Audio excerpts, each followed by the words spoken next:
নমস্কার, আমি বৃষ্টি। কেমন আছো সবাই? আশা করছি সবাই অনেক ভালো আছো, সুস্থ আছো, আর আমরাও কিন্তু বেশ ভালো আছি। এখন ঘড়িতে বিকেল 4টা বাজে, আর জামা কাপড়গুলো তুলে গুছিয়ে এখন ভাঁজ করে জায়গার জিনিস জায়গায় রেখে দেব।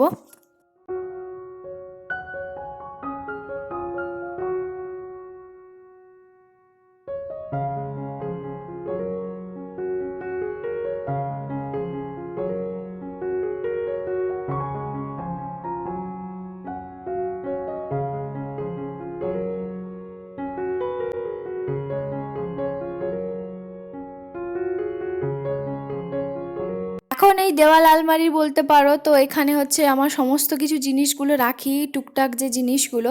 আর আমার এখানে কিন্তু একটা ছোট্ট একটা আয়না আছে, আর সেই আয়না দিয়েই কিন্তু আমি টুকটাক যে একটুখানি সাজুগুজু করি সেইগুলোই। আমার এখানে বড় কিছুই নেই, তবে প্রতিদিনের যে জিনিসপত্রগুলো সেগুলো একটুখানি এদিক সেদিক হয়ে এলোমেলো হয়ে পড়েছিল, তাই ভাবলাম যে একটুখানি গুছিয়ে সুন্দর করে রেখে দিই। হাতে যেহেতু এখন সময় আছে, আর বাইরের ওয়েদারটা দেখে নিশ্চয়ই বুঝতে পারছিলে যে আজকে কিন্তু বৃষ্টি হওয়ার চান্স আছে। তবে হ্যাঁ, সন্ধেবেলা কিন্তু বৃষ্টি হয়েছিল।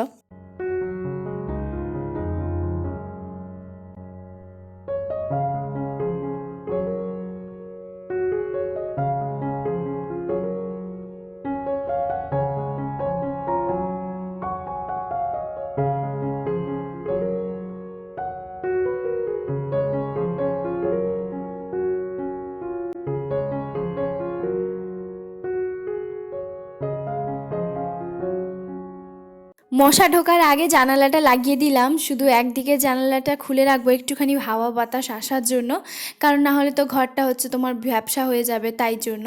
যাই হোক, ওদিকে কিন্তু আমার ঘর সুন্দর করে সাজানো হয়ে গেছে। এখন জলের বোতলগুলো একটুখানি খালি হয়ে গেছিলো, তো তার জন্য এখন জল বোতলগুলো একটু ভর্তি করে নেব। আমার নিজের একার সংসারে কাজ করলে কাজ, কাজ না করলেই না। তবে কি হয়, আমি এই কাজের মুহূর্তে মানে কাজের মধ্যে থেকে থাকি বলে আমার অতটাও মনে হয় না। আমার বেশ ভালোই লাগে টুকটাক একটু একটু করে কাজ করতে। হয়তো কখনো বসছি, কখনো হয়তো একটুখানি রেস্ট নিচ্ছি, আবার কাজ করছি, এরকম করতে করতেই আমার সারা দিনটা চলে যায়। এই নয় যে হচ্ছে এটা প্রেশার আছে, ওটা প্রেশার আছে, করলেই হবে, না করলেই নয়। এই যে একার সংসার হলে যা হয় অবস্থা। তবে একার সংসারে যে কাজ নেই সেটা কিন্তু একদমই নয়। তো যাই হোক, এখন হচ্ছে সন্ধেবেলা, ঘরটা ঝাড় দিয়ে তারপরে সন্ধে টন্ধে দিয়ে এখন সোজা চলে এসেছি একটুখানি পকোড়া বানাবো বলে। দুদিন আগে যে বাঁধাকপিটা নিয়ে এসেছিলো সেটা চচ্চড়ি বা ভাজা কোনো কিছুই হয়নি, তাই ভাবলাম আজকে একটুখানি পকোড়াই বানাই। কারণ বাইরে যেহেতু একটু একটু বৃষ্টি পড়ছে, তো পকোড়াটা বেশ ভালোই লাগবে। তার জন্য বাঁধাকপিটাকে ছোট ছোট করে কুচি কুচি করে কেটে নিচ্ছি।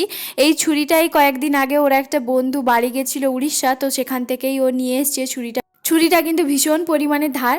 যাই হোক, তাই জন্যই হচ্ছে চপিং বোর্ডে একটুখানি কেটে নিচ্ছি, আর বটিতে আর কাটতে ইচ্ছে হলো না, তার জন্য। আর প্রথমে যখন ছুরিটা ছিল না তখন কিন্তু সেই বটিতেই কাজ করতাম। তবে হ্যাঁ, যদি বলা যায় যে বিয়ের আগে আমি যখন প্রথম দিল্লিতে যাই, যেহেতু ফ্লাইটে কোনো রকমভাবে হচ্ছে তোমার ছুরি কাঁচি এগুলো তো নিয়ে যাওয়া যায় না, তো তার জন্য কি হয়েছিল, বা আমি কোনো রকম বটি কোনো কিছুই তো নিয়ে যেতে পারিনি।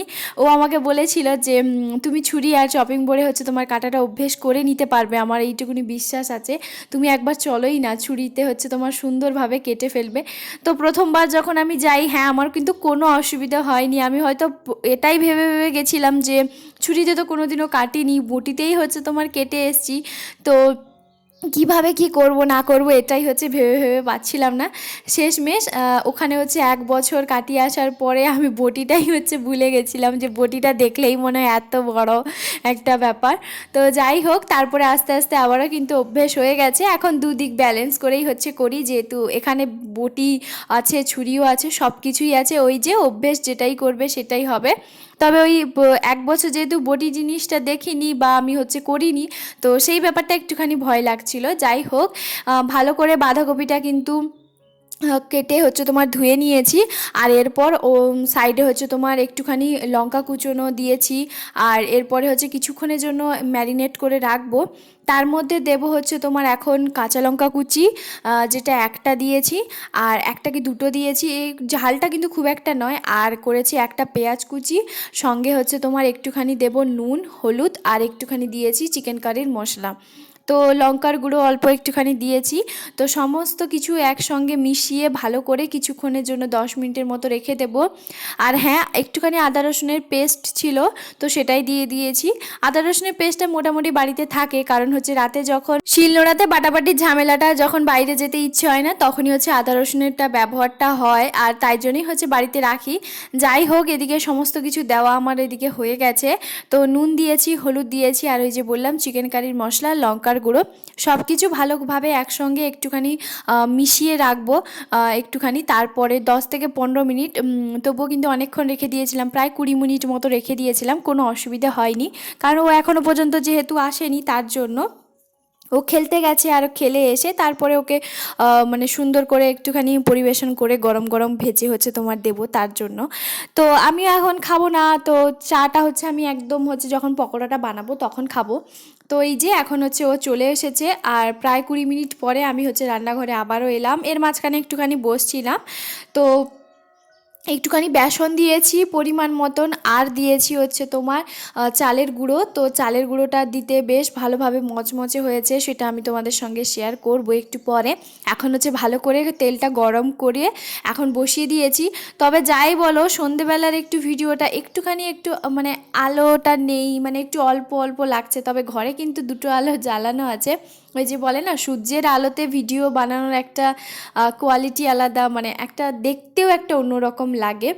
যাই হোক, পকোড়াটা কিন্তু ও বলল যে আমি একদম রাতে মুড়িতে খাবো, এখন আর খাবো না, তোমার কাছ থেকে 1 পিস কি 2 পিস খাবো, যেহেতু এক্ষুনি গরম গরম ভেজেছো। কারণ ও একদম খিদে নেই, কারণ যেহেতু আমাদের আজকে না শনিবার, তো তার জন্য একটুখানি দেরি করেই খাওয়াটা হয়েছে। আজকে ওর একটুখানি বেশি কাজ থাকে, ও সব কিছু কাজ সেরে তারপরে এসে খেয়েছে, তার জন্য।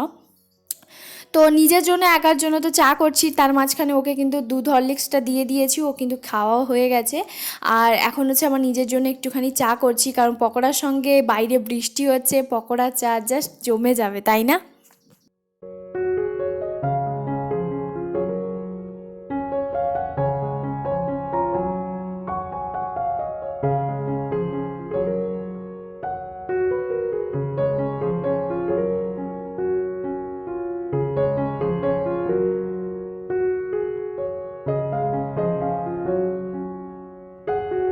প্রথমের কিছু পকোড়াগুলো একটুখানি ঝুড়ি ঝুড়ির মতন ভেজেছিলাম, তারপর ভাবলাম যে না, ওরকম করলে একটুখানি দেরি হবে, উঠাতেও অসুবিধা হবে, তার জন্যই হচ্ছে এইভাবে গোল শেপের হচ্ছে তোমার করেছি। তবে খেতে কিন্তু জাস্ট দারুণ হয়েছে, দেখেই নিশ্চয়ই বুঝতে পারছো আওয়াজটা মচমচে হয়েছে।